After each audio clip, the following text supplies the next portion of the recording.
You are welcome to Enhance Your English Lesson with Sir Andy, and today we are continuing our lessons on nouns, and we are learning collective nouns and then abstract nouns today.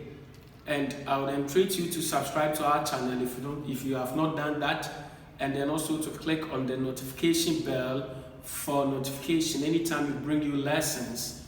You know, as I said earlier, communication is your bargaining power, and therefore English is your bargaining power. Your ability to, communicate well in the English lesson or language is a key to have your case accepted anytime you defend your matter. And that is why it would be nice of you if you could invite a friend or a brother to also join us to study together through these lessons we shall bring to you in the English language. And as I indicated earlier, we are starting with collective nouns today. And what we say about collective nouns is that they are nouns which refer to a group. They are nouns which refer to a group, though they are singular in form.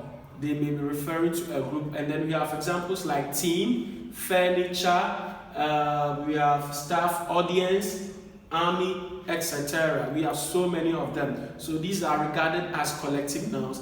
And the rule is very simple about collective nouns. It can take singular verb or plural verbs. And as we learned under subject-verb agreement about collective nouns, that is the same knowledge we are going to apply here. So if you missed that particular lesson, you can go through our video and then look for it and then also learn it. So we have these examples like the staff is united on the matter. The staff, collective noun, the staff is united on the matter. And this staff is taking the singular verb is to mean that we are referring to the collective body of the people we are referring to. The collective body, not the individual items in the collective noun or in the staff, but rather the whole body is what we are referring to. And that is why it takes the singular verb is and not the plural verb are. And it becomes the staff is united on the matter. And if you take the second example, which is the staff are arguing among themselves. The staff are arguing among themselves. Here, the staff admits the verb are. Why does it admit the verb are? It admits the verb are because our knowledge is that for the staff taking the verb are, we are referring to the individual elements in the staff or the individual persons on the staff. And that is what we are talking about. So in any case where you are referring to such element, the staff are, then in that case, what we mean is you are referring to the individual element on the staff or persons on the staff and not the singular. But let me also tell you this: you cannot say furnitures. The furniture are beautiful. No, you cannot say that. The fact that we said the staff are, you cannot say the furniture are. But what you can say is the furniture is. In that case, we are referring to whatever it is. The furniture is, not the furnitures is, or equipment, not equipments. The equipment is, not the equipments are. No, that is different from this we've learned here. And then the army is, right? And then so on and so forth. So that is just a few examples. Though we've said collective nouns can take singular and plural nouns. Verbs, but some things like this we should be a bit particular about that. And that is it for collective nouns. That is it for the collective nouns. So subscribe our channel for us and then click on the notification bell. Let's go on to abstract nouns. We are now on abstract nouns. Abstract nouns, right? And what is abstract noun, or what are abstract nouns? What is it? Is that they are names of entities which cannot be seen or touched. They are names of entities which cannot be seen or touched. So anything you cannot see or touch is regarded as abstract noun. It's regarded as an abstract noun. And we have examples like advice. Nobody can see advice. Nobody can touch advice. Pleasure. You can't see it. You cannot touch it. Experience. Difficulty. Love. Hatred. Etc. These are things we cannot see nor touch. Right? You can't see them nor even touch them. So that is it for abstract nouns.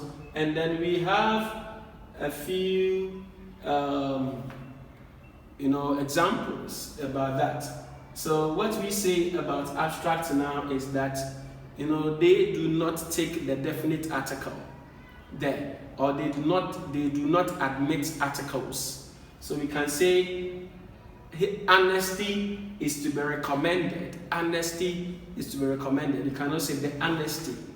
If you are going to use the honesty as we've done for the second example, then it should be post modified. It should be post modified, or it should be qualified, right? As we have here, honesty is to be recommended. Honesty did not have the definite article qualifying it.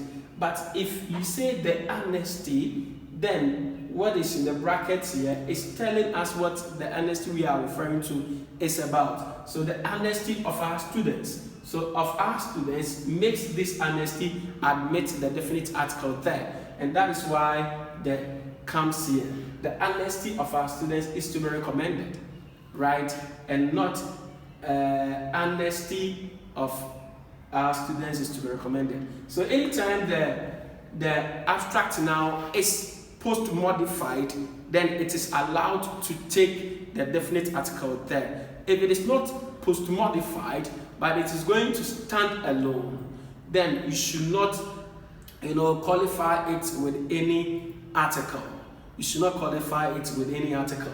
Now, on these same abstract nouns, they could be considered as countable or non-countable, especially words like difficulty. We can say difficulties, and then we can also say difficulty, right? I have so many difficulties. I have so many difficulties.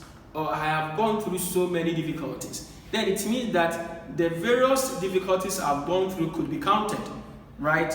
It could be counted. But if I say I have so much difficulty, or I have gone through so much difficulty, then it means that what I am talking about, or the difficulty I'm talking about, cannot be counted. And that is how it could, happen there, right? So you can see that in as much as we've said that they normally, show in a singular form, or cannot be seen or touched or whatever, most of the time are singular, then some of them could admit plural cases or countable forms, whereas others too could not admit countable forms and then uncount forms. So that is it for abstract nouns. As we can see here, advice, noun, pleasure, experience, difficulty, love, hatred, and so on and so forth, right? But let me tell you, you cannot say loves, hatred in their noun forms. You cannot say hatreds and then other pleasures, right? It depends on what you really want to mean. So that is it for abstract nouns and then collective nouns. So that is it, the end of our lesson today. So subscribe and then click on the notification bell for more lessons. Thank you.